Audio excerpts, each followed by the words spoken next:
CPM തമ്മിലുള്ള തർക്കവും വെച്ച് നോക്കുമ്പോൾ കോൺഗ്രസിനകത്ത് എന്ത് തർക്കമാണുള്ളത്? അങ്ങനെ എന്തെങ്കിലും തർക്കങ്ങളോ പ്രശ്നങ്ങളോ ഉണ്ടെങ്കിൽ ഞങ്ങൾ ഇതിൽ നിന്ന് പരിഹരിക്കും. ഇത് ഏറ്റവും കൂടുതൽ പ്രശ്നം ഇടതുമുന്നണിയിലാണ്. അത് നിങ്ങളാരും കാണുന്നില്ലല്ലോ. അവരുടെ പരാതി പരിഹരിക്കും, പരിശോധിക്കും. അത് മുഖ്യമന്ത്രി തന്നെ മുൻകൈ എടുക്കുമെന്നാണ് എൻ്റെ വിശ്വാസം. നേരത്തെ ജനങ്ങൾക്ക് മയക്കുമരുന്ന് മാഫിയയെ പേടിയായിരുന്നെങ്കിൽ ഇന്ന് മയക്കുമരുന്ന് മാഫിയയ്ക്ക് ജനങ്ങളെ പേടിയായ അവസ്ഥയാണ്. നിങ്ങൾക്കറിയാമല്ലോ, ED ഉദ്യോഗസ്ഥന്മാരെ ആക്രമിച്ചു. ആ കേസിലെ പ്രതികൾക്ക് ഇതുവരെ ജാമ്യം കിട്ടിയിട്ടില്ല. 40 ദിവസം കഴിഞ്ഞിരിക്കുകയാണ്. ഇത്തരം അക്രമ പ്രവർത്തനങ്ങൾ നടത്തുന്ന ആളുകൾക്ക് ഇതൊരു സൂചനയാണ്. ഇന്ന് രാവിലെ പയ്യന്നൂരിൽ നിന്ന് കുട്ടിയുടെ പിതാവും മറ്റ് ബന്ധുക്കളും എന്നെ വന്ന് കണ്ടിരുന്നു. ഞാൻ തിരുവനന്തപുരത്ത് ചെന്ന് കഴിഞ്ഞാൽ ആരോഗ്യവകുപ്പ് മന്ത്രിയുമായി ഈ കാര്യം ചർച്ച ചെയ്യും. വളരെ വേദനാജനകമായ ഒരു സംഭവമാണ് ഇവിടെ ഉണ്ടായത്. ഈ സംഭവത്തെ പറ്റിയുള്ള ഒരു ശരിയായ അന്വേഷണം അനിവാര്യമാണ് എന്നാണ് എൻ്റെ വിശ്വാസം.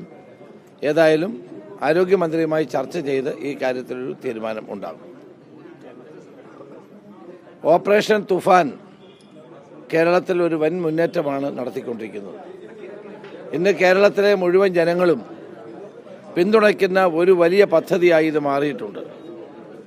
നേരത്തെ ജനങ്ങൾക്ക് മയക്കുമരുന്ന് മാഫിയയെ പേടിയായിരുന്നെങ്കിൽ ഇന്ന് മയക്കുമരുന്ന് മാഫിയയ്ക്ക് ജനങ്ങളെ പേടിയായ അവസ്ഥയാണ്. അതിൻ്റെ പ്രധാനപ്പെട്ട കാരണം ജനങ്ങൾ ഒരുമിച്ച് ഈ മയക്കുമരുന്ന് ലോബിക്കെതിരായ നിലപാടുകൾ സ്വീകരിക്കുന്നു. ഓപ്പറേഷൻ തുഫാൻ അതുകൊണ്ടാണ് വൻപിച്ച വിജയമായിരിക്കുന്നത്. ഇന്ന് കേരളത്തിലുടനീളം നമുക്കിത് കാണാൻ കഴിയുന്നുണ്ട്. ജനങ്ങൾ ഉത്സാഹപൂർവ്വം ഈ ലഹരി മാഫിയയുടെ വേരറക്കാൻ വേണ്ടിയിട്ടുള്ള പദ്ധതികൾക്കും പരിപാടികൾക്കും നേതൃത്വം കൊടുക്കുകയാണ്. സാമുദായിക സംഘടനകൾ, സാംസ്കാരിക പ്രസ്ഥാനങ്ങൾ, വ്യക്തികൾ, അതോടെ സന്നദ്ധ സംഘടനകൾ എല്ലാവരും ഈ പദ്ധതി മുന്നിട്ടിറങ്ങി സഹായിക്കുന്നതിൽ പ്രത്യേകം അവരോടെല്ലാം നന്ദിയുണ്ട്. കേരള ഗവൺമെൻറ്റിൻ്റെ ഏറ്റവും ജനോപകാരപ്രദമായ ഈ നടപടി വൻ വിജയത്തിലേക്ക് കുതിക്കുകയാണ് എന്നാണ് എനിക്ക് പറയാനുള്ളത്. ഒരു കാര്യം ഞാൻ പറയട്ടെ, ഈ മയക്കുമരുന്ന് വിൽപ്പന നടത്തുന്നവർ ഇത് അവസാനിപ്പിക്കണം. പോലീസിൻ്റെ ശക്തമായ നടപടികൾ ഇനിയും ഉണ്ടാകും. ഇത് ഗവൺമെൻറ് വന്നപ്പോൾ ആരംഭിച്ച ഒന്നാണ്, പെട്ടെന്ന് നിർത്തുമെന്നാണ് പലരും കരുതിയത്. ഇതൊരിക്കലും അങ്ങനെ നിർത്തില്ല. ലഹരി മാഫിയയെ പൂർണ്ണമായി കേരളത്തിൽ തുടച്ചു നീക്കുന്നത് വരെ ഈ ഓപ്പറേഷൻ തുഫാനുമായി നമ്മൾ മുന്നോട്ട് പോകും. അതുകൊണ്ട് ഇതിലേർപ്പെട്ടിരിക്കുന്ന ആളുകൾ ഇത് അവസാനിപ്പിക്കണം. പലയിടത്തും ഇപ്പം പുതിയ മാർഗങ്ങളാണ് കണ്ടുപിടിക്കുന്നത്. മെഡിക്കൽ ഷോപ്പുകളിൽ നിന്ന് മാരകമായ അസുഖങ്ങൾക്കുള്ള മരുന്ന് വാങ്ങിച്ച് കുത്തിവെക്കുക. പ്രിസ്ക്രിപ്ഷൻ ഇല്ലാതെ ഒരു മരുന്നും ഒരു മെഡിക്കൽ ഷോപ്പും വിതരണം ചെയ്യാൻ പാടില്ല. ഞാൻ ഇത് അവർക്കൊരു മുന്നറിയിപ്പായി തന്നെ നൽകുകയാണ്. ആരോഗ്യവകുപ്പ് മന്ത്രിയുമായി ഞങ്ങൾ സംസാരിക്കുന്നുണ്ട്. അങ്ങനെയുള്ളവർക്ക് കർശനമായ നടപടി നേരിടേണ്ടി വരും. അപ്പോൾ ജനങ്ങളുടെ സുരക്ഷിതത്വം, പുതിയ തലമുറയെ ലഹരിയിൽ നിന്ന് രക്ഷിക്കാൻ വേണ്ടിയിട്ടുള്ള നീക്കമാണിത്. അതിനെല്ലാവരുടെയും സഹായം ഉണ്ടാകണം എന്നാണ് എൻ്റെ അഭ്യർത്ഥന. അതെല്ലാം ഉടൻ തന്നെ നടക്കും.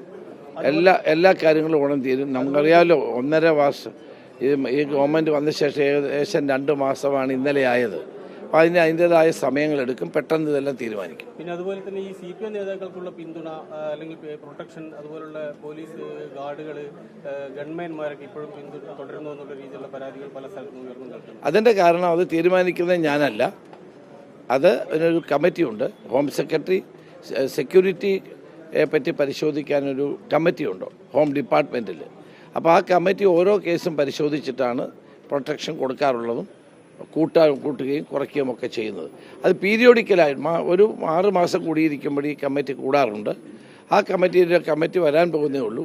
ആ കമ്മിറ്റി കൂടി അവർ പരിശോധിക്കട്ടെ. അത് മന്ത്രി ഇടപെടേണ്ട കാര്യമല്ല. ത്രെഡ് പെർസെപ്ഷൻ നോക്കിയിട്ടാണ് സെക്യൂരിറ്റി ആവശ്യമുണ്ടോ ഇല്ലെന്ന് തീരുമാനിക്കുന്നത്. ആ കമ്മിറ്റി അതിൻ്റെ തീരുമാനമെടുക്കും. എന്നിട്ട് ആ നടപടിയായിട്ട് അവർ മുന്നോട്ട് പോകും. ആഭ്യന്തരമന്ത്രി എന്നുള്ളതിൽ ഞാൻ ഒരിക്കലും അതിനകത്ത് ഇടപെടാറില്ല. പണ്ടും ഇടപെട്ടിട്ടില്ല, ഇപ്പോഴും ഇടപെടാറില്ല. അതാരും അങ്ങനെ ഇടപെടുന്നത് ശരിയുമല്ല. എന്തിനാണ് ഒരാൾക്ക് സെക്യൂരിറ്റി കൊടുക്കുക? അയാളുടെ സുരക്ഷിതത്വത്തിന് വേണ്ടിയാണ്. അപ്പോൾ സുരക്ഷിതത്വം ആവശ്യമില്ലാത്തവരുടെ സ്വാഭാവികമായിട്ടും ആ കമ്മിറ്റി ഹോം സെക്രട്ടറിയുടെ നേതൃത്വത്തിലുള്ള സെക്യൂരിറ്റി നൽകുന്ന ആ കമ്മിറ്റി അത് പരിശോധിച്ച് തീരുമാനമെടുക്കും. മുൻ മുഖ്യമന്ത്രിയുടെ വീട്ടിൽ ഒരു ജീപ്പ് എപ്പോഴും ഇങ്ങനെ നിന്ന് അതൊരു പോലീസ് സ്റ്റേഷനാക്കി മാറ്റി അവിടെ ഈ വെയിലും മഴയും ഒക്കെ കൊണ്ട് പോലീസുകാരിങ്ങനെ നിൽക്കുന്ന കഴിഞ്ഞ 10 വർഷമായി അത് തുടരുകയാണ്. അതിപ്പോഴും അവിടെ തന്നെ നിൽക്കുകയാണ്. അത് മാറ്റണ്ട എന്നുള്ളൊരു തീരുമാനം ആഭ്യന്തര വകുപ്പ് എടുത്തു തന്നെയാണ്. അതാണ് ഞാൻ പറഞ്ഞത്. കാരണം ഓരോ വ്യക്തി ഇപ്പം ശ്രീ പിണറായി വിജയൻ Z+ സെക്യൂരിറ്റി ആയിരുന്നു ഉണ്ടായിരുന്നത്, Z+. അപ്പോൾ അദ്ദേഹത്തിൻ്റെ സെക്യൂരിറ്റി കുറയ്ക്കണോ വേണ്ടയോ എന്ന് തീരുമാനിക്കേണ്ടത് ഈ കമ്മിറ്റിയാണ്. അങ്ങനെ വന്ന് അവരുടെ ഇൻ്റലിജൻസ് റിപ്പോർട്ടും സ്പെഷ്യൽ ബ്രാഞ്ച് റിപ്പോർട്ട് പരിശോധിച്ച ശേഷമാണ് അത്തരം തീരുമാനങ്ങൾ എടുക്കുന്നത്. അപ്പോൾ നേരത്തെ അദ്ദേഹത്തിന് ഉണ്ടായിരുന്നതാണത്. അത് കുറയ്ക്കണോ വേണ്ടയോ എന്നുള്ളത് ആ കമ്മിറ്റി കൂടി തീരുമാനിക്കേണ്ട കാര്യമാണ്. ഒരു മിനിറ്റ്, അതാണ് അതിൻ്റെ സിസ്റ്റം. അപ്പോൾ ആ കമ്മിറ്റി ഇതുവരെ കൂടിയിട്ടില്ല. അതുകൊണ്ടായിരിക്കും സെക്യൂരിറ്റി കുറയ്ക്കണോ കൂട്ടണോ എന്നുള്ള കാര്യം തീരുമാനിക്കപ്പെടാത്തത്. ആ കമ്മിറ്റി കൂടി തീരുമാനമെടുക്കും ആ കാര്യത്തിൽ. അങ്ങനെയുള്ള പ്രശ്നങ്ങളൊന്നും കോൺഗ്രസിലില്ല. നിങ്ങൾ മനസ്സിലാക്കണം. ഏറ്റവും CPM തമ്മിലുള്ള തർക്കവും വെച്ച് നോക്കുമ്പോൾ കോൺഗ്രസിനകത്ത് എന്ത് തർക്കമാണുള്ളത്? അങ്ങനെ എന്തെങ്കിലും തർക്കങ്ങളോ പ്രശ്നങ്ങളോ ഉണ്ടെങ്കിൽ ഞങ്ങൾ ഇതിന് പരിഹരിക്കും. ഇത് ഏറ്റവും കൂടുതൽ പ്രശ്നം ഇടതുമുന്നണിയിലാണ്. അത് നിങ്ങളാരും കാണുന്നില്ലല്ലോ. ഇടതുമുന്നണിയിലുള്ള പ്രശ്നങ്ങൾ പരിഹരിക്കാൻ പോലും കഴിയാത്ത അവസ്ഥയിലാണ്, മുന്നണി കൂടാൻ പോലും കഴിയാത്ത അവസ്ഥയിലാണ്. ഇത്തരം പ്രശ്നങ്ങളൊന്നും കോൺഗ്രസിലില്ല. KSU ആൾക്കാർക്ക് എന്തെങ്കിലും പരാതി ഉണ്ടെങ്കിൽ തീർച്ചയായിട്ടും അവരുടെ പരാതി പരിഹരിക്കും, പരിശോധിക്കും. അത് മുഖ്യമന്ത്രി തന്നെ മുൻകൈ എടുക്കുമെന്നാണ് എൻ്റെ വിശ്വാസം. അങ്ങനെയൊന്നുമില്ല. ആർക്കും ഞങ്ങളെയൊക്കെ നൂറുകണക്കിന് ആളുകളാണ് കണ്ടുകൊണ്ടിരിക്കുന്നത്. അതിൻ്റെ ഒന്നും അതൊന്നുമില്ല. മുഖ്യമന്ത്രി എല്ലാവർക്കും കാണാം. ഇപ്പം ഞാൻ ഇവിടുന്ന് രാവിലെ വന്ന് 7 മണി മുതൽ എല്ലാവരും കാണുക. അങ്ങനെ കേസിന്റെ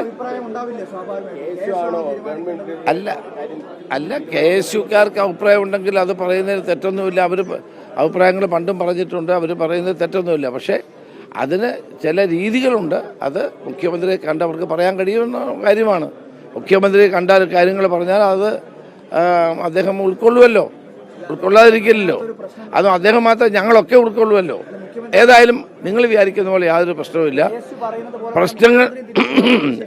പ്രശ്നങ്ങൾ കൂടുതലുള്ളത് LDFിലാണ്. നിങ്ങൾ ആ കാര്യങ്ങൾ ജനങ്ങളോട് പറയും. ഈ ഉദ്യോഗസ്ഥന്മാരെ ആക്രമിച്ചതല്ലേ ED,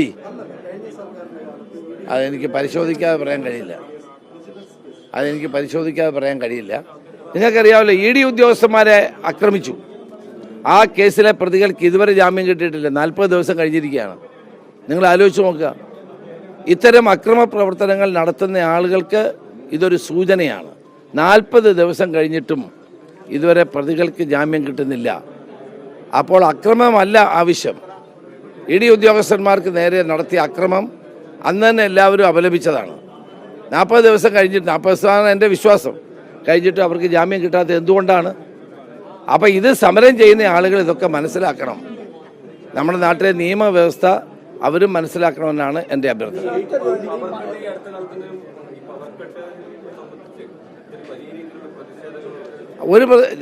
നിങ്ങൾ ആലോചിക്കണം, വെള്ളമില്ല. നമ്മൾ ജലവൈദ്യുതി പദ്ധതികളെ ആശ്രയിച്ചാണ് കേരളത്തിൻ്റെ വൈദ്യുതി ഉൽപ്പാദനം. ഇത്തവണ മഴയില്ലാത്തപ്പോൾ ജലസംഭരണികളിൽ വെള്ളമില്ലാത്തത് കൊണ്ട് വൈദ്യുതി ഉൽപ്പാദനം കുറയുന്നു. അപ്പോൾ ആ സമയത്ത് അത് നമുക്ക് മറ്റെന്താ മാർഗം? ഉയർന്ന വിലയ്ക്ക് ഇപ്പോൾ വൈദ്യുതി വാങ്ങുകയാണ്. എത്രമാത്രം അങ്ങനെ സാമ്പത്തിക പരാധീനതയുള്ള ഒരു സ്റ്റേറ്റിൽ എത്രമാത്രം വൈദ്യുതി വില കൂടി വാങ്ങിക്കാൻ കഴിയുമെന്നുള്ളത് ഒരു പ്രശ്നം തന്നെയാണ്. പക്ഷെ എന്നാലും ജനങ്ങൾക്ക് ബുദ്ധിമുട്ടില്ലാത്ത നിലയിൽ വൈദ്യുതി കൂടിയ വിലയ്ക്ക് വാങ്ങാൻ വൈദ്യുതി മന്ത്രി ശ്രീ സണ്ണി ജോസഫ് തന്നെ മുൻകൈയെടുത്ത് നടപടികൾ സ്വീകരിച്ചു വരികയാണ്. വെള്ളമില്ലാത്തത് കൊണ്ടാണ്. അല്ലെങ്കിൽ പിന്നെ വൈദ്യുതി ഉൽപ്പാദനം ഈ സമയത്ത് വെള്ളം കൂടുതൽ കിട്ടേണ്ടതാണ്, മഴ കൂടുതൽ കിട്ടേണ്ടതാണ്. ക്യാച്ച്മെൻ്റ് ഏരിയയിൽ പോലും മഴ കിട്ടാത്ത അവസ്ഥ നിലവിലുള്ളതാണ് ഇപ്പോഴത്തെ വൈദ്യുതി പ്രതിസന്ധിക്ക് കാരണം.